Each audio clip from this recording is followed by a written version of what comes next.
1er avril 2010. Ma collaboratrice et amie est victime d'un infarctus par spasme d'une artère coronaire. On lui prescrit alors des statines, un médicament anticholestérol censé la protéger. Progressivement, sa santé va se dégrader. Elle maigrit, ne dort plus, des crampes terribles, des douleurs violentes, une fonte musculaire impressionnante et surtout une immense fatigue qui l'empêche de se lever. Ostéopathe de formation, je passe des nuits entières pour tenter de remonter son énergie, mais cela ne tient pas. Nous ne savons plus que faire, nous craignons parfois le pire.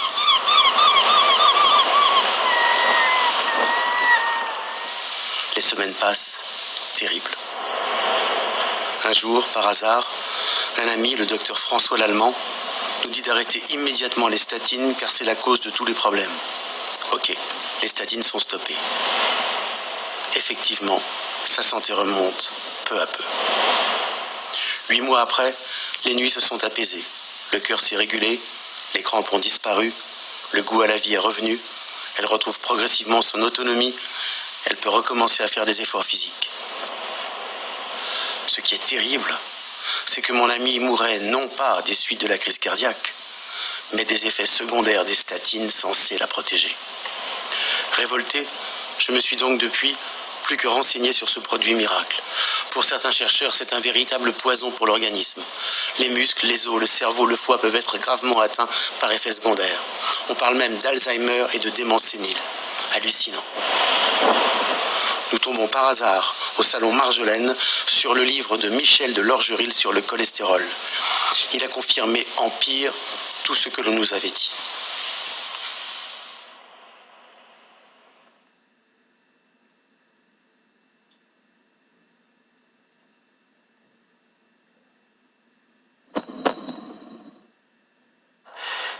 C'est ça qui est important à comprendre, c'est que on est au cœur de, c'est du Molière, hein, c'est Dr Knock, hein, on fabrique artificiellement des gens malades qui ne le sont pas, sur la base de chiffres arbitraires, totalement arbitraires.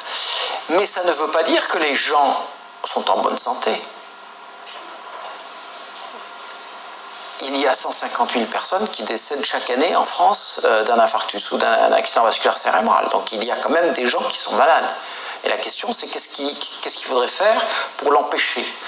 Et la question immédiatement qui vient après, c'est est-ce que ce que l'on fait à l'heure actuelle est efficace? Est-ce que ça marche?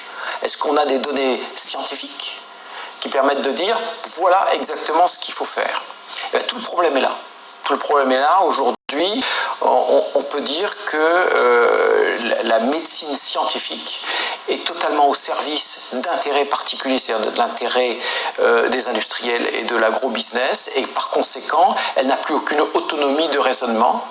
Elle fabrique littéralement à la demande des données scientifiques qui sont favorables au business, et non plus à la santé des gens.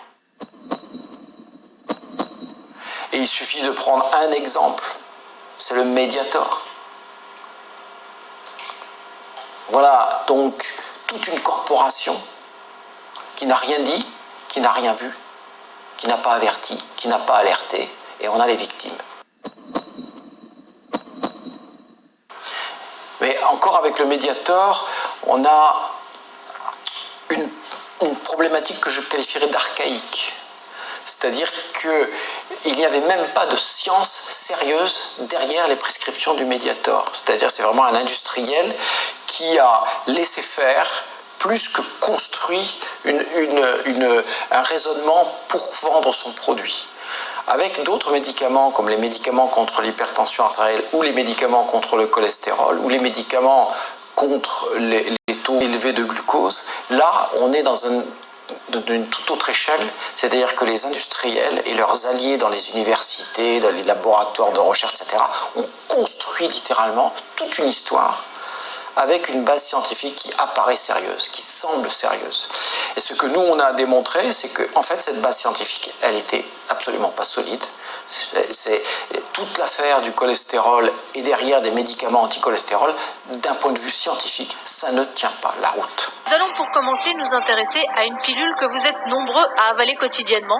Des centaines de millions de personnes à travers le monde sont sous statine, comme on dit, pour baisser le taux de cholestérol. C'est la classe de médicaments la plus vendue au monde, celle qui génère les plus gros bénéfices pour l'industrie pharmaceutique.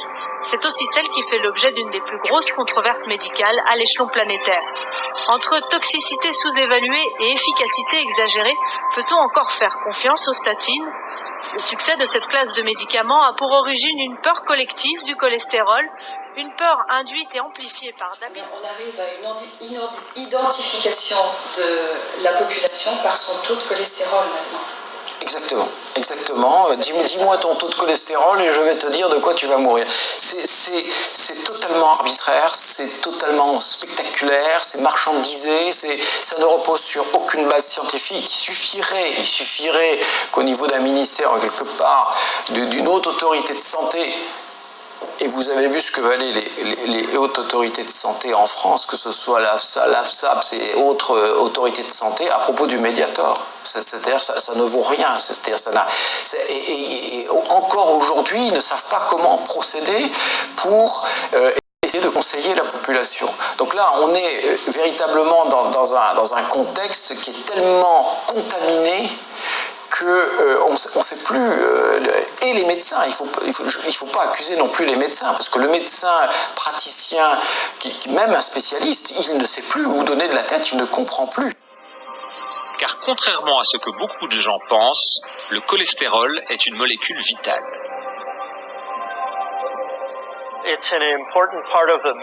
C'est un composé très important pour les membranes cellulaires.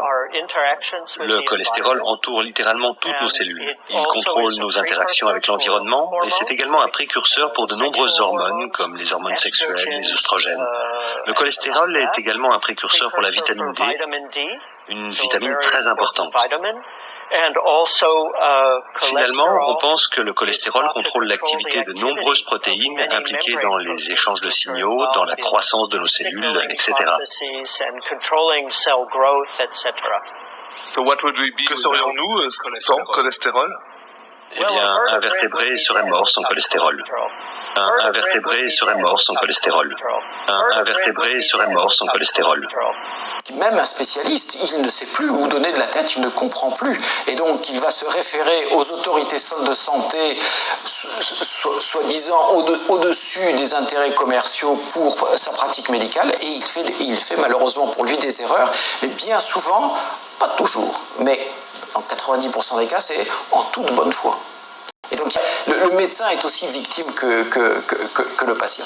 Et donc, le cas du cholestérol est absolument symptomatique de cette dérive. Je dirais que c'est une véritable maladie qui atteint aujourd'hui et la pratique médicale et les sciences médicales, c'est-à-dire l'expertise. Vis-à-vis des autorités médicales, les médecins ne risquent rien car un médecin est seul responsable du traitement de son patient.